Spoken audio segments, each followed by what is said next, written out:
Hello guys, अस्सलाम वालेकुम। मैं आज आपको वन गर्ल स्टोरी का पार्ट 6 आप लोगों से शेयर करूंगी। चलो करते हैं स्टार्ट। वो शख्स मुझे घूरता ही रहता, मुझे थोड़ा अजीब लगता था। और आज एक कॉफ़ी शॉप पर एक और लड़का मुझे छेड़ रहा था। ये तो मेरा मामूल था। पहले पहले मुश्किल हुई थी, लेकिन फिर आहिस्ता आहिस्ता समझ गई थी। मैं इसे इग्नोर कर कर आगे जाने लगी तो इसने मेरा बाजू पकड़ लिया और मैंने इसे रख कर थप्पड़ मारा। तो वो भी मुझे मारने लगा। तो मैंने अपनी आंखें ज़ोर से बंद कर ली और थोड़ी देर बाद खोली तो वही लड़का जिसे मैं डॉन का नाम दे रही थी, इसने इसका हाथ पकड़ा हुआ था और उस लड़के को रख कर मुक्का मारा। तो वो बदतमीज़ लड़का कहने लगा, तो इसका क्या लगता है, तो इसका आशिक है या इसका दोस्त। इसकी बात सुनकर मुझे बहुत गुस्सा आया। तो मैंने इस डॉन नामी शख्स की तरफ देखा तो इसको तो मुझसे भी ज़्यादा गुस्सा आया हुआ था। इसने इस लड़की को खूब मारा और आसपास के लोगों ने इसको रोकने की कोशिश की। तो जो डॉन नामी शख्स के पीछे गार्ड थे, इन्होंने अपनी गन्स निकाल ली। सब लोग अपनी जगह जमकर खड़े हो गए। इसको रोकने वाला कोई ना था। मैंने आगे बढ़कर कहा, भाई रुक जाएं, वो मर जाएगा। इसने मेरी तरफ देखा। इसकी आंखों में अजीब सी वहशत थी। मैं डर कर रह गई और मैं तो खुश हो रही थी कि इस दुनिया में कोई अच्छे लोग भी हैं, लेकिन इसकी बात सुनकर मेरा सारा भरम टूट गया था।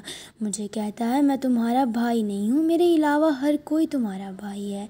इसने ये मुझे चीख कर कहा। मैं तो डर कर रह गई। मैंने उसे भी इग्नोर किया और आगे बढ़ गई।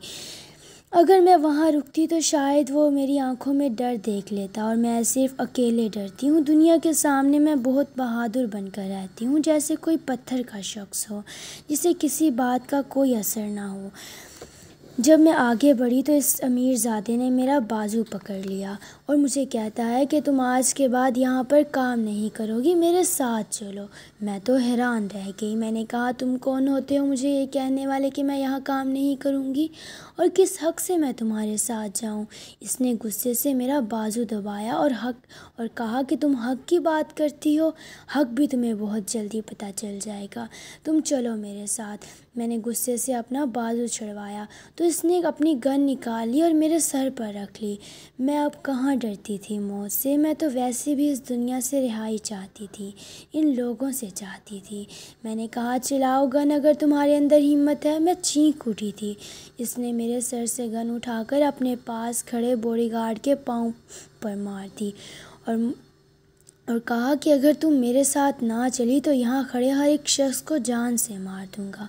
मैं हैरान थी कि कौन है ये जो मेरे ऊपर आकर हक चला रहा है, लेकिन मुझे दूसरों की जान की फ़िक्र थी। मैं इसके साथ चल दी और मैंने कहा, इसको अस्पताल लेकर चलो जिसको इसने गन मारी थी।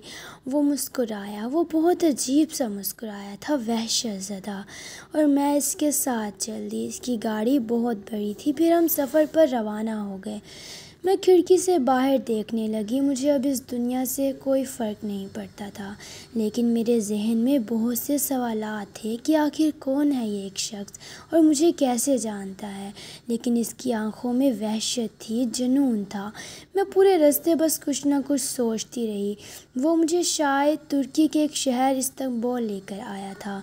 मैंने उससे एक भी सवाल न किया। आखिरकार सफ़र का इख्तिताम हुआ और इसने एक बड़े से घर के सामने गाड़ी रोकी। मैं तो इस शानदार घर को देखकर हैरान थी। मैंने ये घर शायद ख्वाबों में ही देखा होगा। इसके एक गार्ड ने आकर दरवाज़ा खोला तो वह शख्स भी कार से बाहर निकला और मेरा हाथ थामकर अंदर ले गया। घर में दाखिल हुई तो सामने खाने के टेबल पर 4 लड़के और एक लड़की बैठी थी। वो सभी बहुत खूबसूरत थे। लड़कों की तो अलग ही पर्सनैलिटी थी, कहीं के बादशाह लगते थे। शायद हों भी, मैंने ये सोचा। मुझे देखकर वो सब बिल्कुल भी हैरान नहीं हुए थे। शायद वो मुझे जानते थे। वो शख्स मुझे खाने के टेबल पर ले गया और बैठने का कहा और फिर मुझे खाने का कहा। वो सभी लोग मेरी तरफ देखकर बस मुस्कुराए और मैं भी बस उनकी तरफ देखकर मुस्कुराई। और फिर उस अमीरज़ादे ने मेरा उनसे तारुफ़ करवाया और कहा कि ये नूर है, और उसके बाद उसने मुझसे इन सब का तारुफ़ करवाया। कहा कि ये मेरे भाई हैं, ये मेरा भाई یہ میرے بھائی معیز، یہ عروف، یہ حمزہ اور یہ تابش ہیں، اور یہ زینب میری بہن ہے۔ اس نے یہ لڑکی کی طرف اشارہ کر کر کہا۔